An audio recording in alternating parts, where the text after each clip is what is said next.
Hello friends, good morning to all of you.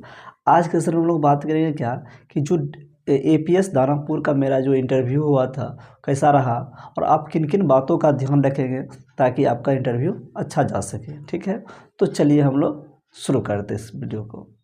सबसे पहले जैसे हम वहाँ पहुँचे तो गेट नंबर 1 से मेरी एंट्री हुई और वहाँ पे जो गार्ड साहब थे उन्होंने क्या किया कि हमसे पूछा कि आप कहाँ से बिलोंग करते हैं, आपका सब्जेक्ट क्या है। तो मैंने सारा बात बोला। उसके बाद उन्होंने वो सारी चीज़ डायरी में नोट किया। उसके बाद मुझे सिग्नेचर करने के लिए कहा गया मुझसे, तो मैंने सिग्नेचर वहाँ पे किया। देन उसके बाद फिर कहा गया कि आप वेटिंग हॉल में जाकर बैठिए। तो मैं वहाँ बैठा और लगभग वहाँ पे 6 to 7 कैंडिडेट आए थे उस टाइम, जिस टाइम हम वहाँ पर थे। लगभग 30 मिनट्स तक वेट करने के बाद हम लोगों को कहा गया कि आप लोग ऊपर चले जाइए लाइब्रेरी में। ठीक, लाइब्रेरी में हम लोग वहाँ पर गए। तो जाने के बाद वहाँ पे लगभग 30 मिनट्स वहाँ भी वेट किए। फिर देन उसके बाद डॉक्यूमेंट वेरिफिकेशन होता है, डीवी होता है। डीवी के बाद एक एक कर सबका डीवी हुआ और सब्जेक्ट वाइज सबको नीचे भेजा गया। डिस्क्रिप्टिव टेस्ट के लिए नीचे आए हम लोग। तो उसके बाद हम लोग को दिया गया था वहाँ पे पेपर दिया गया था। ठीक, उसमें क्या है कि एक आरसी था और 2 एसे था। 2 एसे में से एक एसे करना था और एक आरसी यानी रीडिंग कम्प्रीहेंशन वाला पैसेज था, उसमें से करना था। और उस रीडिंग कम्प्रीहेंशन वाले पैसेज में से यानी आरसी में से 8 क्वेश्चन दिया था और 8 का 8 क्या था, सब्जेक्टिव था, खुद से लिखना था, उसमें ऑब्जेक्टिव नहीं था। और हम लोगों को 30 मिनट्स का टाइम दिया गया था और हम लोगों ने लिखा। वहाँ पे लिखने के बाद सबमिट किया गया। सबमिट करने के बाद एक मैम आई थी और उस कॉपी को एवेलुएट की थी। एवेलुएट करने के बाद सबका नंबर चढ़ा है। उसके बाद बारी बारी से सब एक एक करके इंटरव्यू के लिए जाने लगे थे। उसके बाद लास्ट में मेरा टर्न आया। तो जब मैंने वहाँ गया तो सबसे पहले मैंने वहाँ परमिशन लिया, मे आई कम इन कम। देन सबको मैंने विश किया, गुड मॉर्निंग कहा। तो ओके, तो बैठने के लिए बोले तो हमको, तो हम बैठ गए वहाँ पे। ठीक है, थैंक्स बोलकर बैठ गए। उसके बाद क्वेश्चन मुझसे पूछा गया। सबसे पहला क्वेश्चन ये था क्या कि आप अपना इंट्रो दीजिए। तो इंट्रो मैंने दिया, तो इंट्रो मैंने शॉर्ट दिया था। और आप कोशिश कीजिएगा कि इंट्रो जो हो आपका एकेडमिक सेशन हो, उसमें हॉबी हो, इस सारा चीज़ को मेंशन कर दीजिएगा, थोड़ा इंप्रेशन अच्छा बनता है। क्योंकि मैंने 2 इंटरव्यू दिया था, एक डीएवी का और एपीएस का, जो भी आपको हम बता रहे हैं। तो दोनों में मेरा वही चीज़ देखने को हमको मिला था।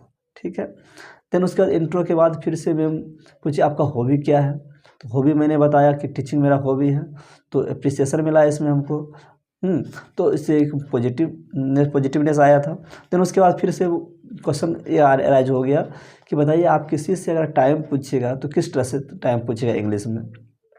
ठीक है, तो मैंने जवाब दिया, लेकिन वो सुनना चाह रहे थे कि जो प्रीपोजिशन का यूज करते हुए बोले, लेकिन हमने उस चीज़ को यूज करते हुए नहीं बोला था। ठीक है, देन उसके बाद फिर से क्वेश्चन आया, बताइए कि बाय का हम लोग जो बाय क्या होता है, बाय क्या है, व्हाट इज बाय। तो मैंने बोला बाय एक प्रीपोजिशन है। तो उसके बाद फिर से 2 क्वेश्चन पूछ देती है कि बताइए 2 प्रीपोजिशन का नाम बताइए कोई।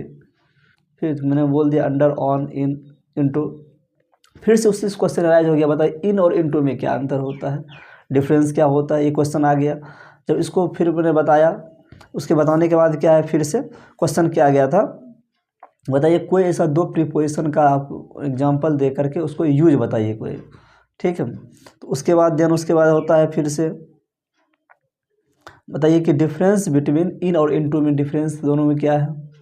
ठीक, उसके बाद फिर से क्वेश्चन आता है कि difference between since and from, और सिंस और फ्रॉम में क्या डिफरेंस होता है, ये क्वेश्चन हुआ।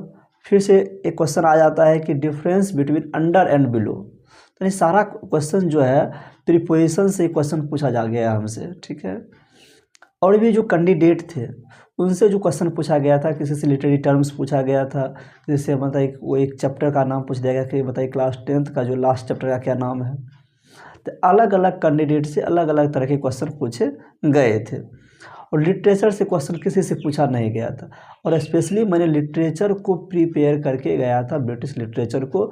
अगर इससे क्वेश्चन पूछा जाता है तो मैं उसका जवाब दूंगा। और ग्रामर का प्रिपरेशन मैंने कुछ भी नहीं किया था, लेकिन उल्टा होता है। तो इसीलिए आपको ग्रामर और लिटरेचर और जो एनसीईआरटी की जो सिलेबस है 9th 10th तक टीजीटी के लिए जा रहे हैं, तो उसको एक बार आप देख लीजिए। इससे क्या होगा, आप हर एक तरह से एकदम फुलफिल रहिएगा। और कभी कभी ऐसा भी हो जाता है कि मान लीजिए कि आपसे गए वहाँ इंटरव्यू देने के लिए, आपसे कुछ क्वेश्चन ना पूछ करके आपसे एपीएस के बारे में ही पूछ लिया, आपका हॉबी क्या है, ठीक है, आप टीचर क्यों बनना चाहते हैं, इस तरह से भी क्वेश्चन पूछा गया। मैं इसलिए बोल रहा हूँ क्योंकि मेरा एक उसी में से एक कैंडिडेट ऐसे थे जिनका एपीएस दानापुर जो गए थे इंटरव्यू देने के लिए, उनसे एक भी क्वेश्चन पूछा नहीं गया था सब्जेक्ट से रिलेटेड। सिर्फ उसका इंट्रो पूछा गया, हॉबी पूछा गया, एंड देन उसके बाद इसी प्रकार से आप क्यों एपीएस ज्वाइन करना चाहते हैं, एपीएस की विशेषता क्या है, ठीक है, तो इस तरह के क्वेश्चन पूछे गए थे। तो देन उसके बाद जैसे इंटरव्यू ख़त्म हो जाता है तो कहते हैं मैम बोली कि आप जा सकते हैं। तो मैंने क्या किया, वहाँ से चला आया थैंक्स बोल करके। फिर उसके बाद हम लोगों को सीपीटी के लिए बुलाया गया। सीपीटी के लिए एक लैब दिया गया, लैब में गए हम लोग। सीपीटी में क्या है कि आपको सब कैंडिडेट का अलग अलग था, लेकिन हम एक टीजीटी इंग्लिश जो हम लोग का था, तो उसमें क्या था कि एक 4 स्टूडेंट का दिया हुआ था कॉलम, ठीक, उसका मार्क्स अलग अलग सब्जेक्ट का टोटल भी दिया हुआ था, एवरेज निकालना था। एवरेज निकालने के साथ साथ उसमें एक दिया हुआ था कि स्टूडेंट की क्वालिटी दिया था, स्टूडेंट क्या क्या प्रोग्रेस, मतलब किस तरह के स्टूडेंट है, उसका क्वालिटी दिया हुआ था वहाँ पे। देन उसमें क्या था, टीचर रिमार्क्स लिखना था कि आप इसमें क्या कहिएगा इसमें, ठीक है, टीचर रिमार्क बनाना था। उसके बाद एक था वर्ड में बनाना था क्वेश्चन को, और एक पीपीटी बनाना था। तो इस प्रकार से हम लोग का एपीएस का इंटरव्यू हुआ था। और आपको क्या करना है कि इस सब चीज़ को जो अभी बोले सीपीटी, तो इसको एक बार रिवाइज करके जाइए। और ज़रूरी, हाँ, एक बार रिवाइज आपको ध्यान रखना है सीपीटी में, एक्सेल में परसेंटेज, उसके बाद टोटल, एवरेज, इस सब चीज़ को आप ध्यान रखिए।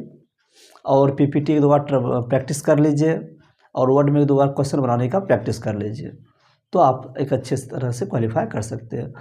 डिस्क्रिप्टिव की बात है तो डिस्क्रिप्टिव तो अनएक्सपेक्टेड है, क्या पूछेगा, उसके लिए तो प्रैक्टिस की ज़रूरत पड़ती है। That's all.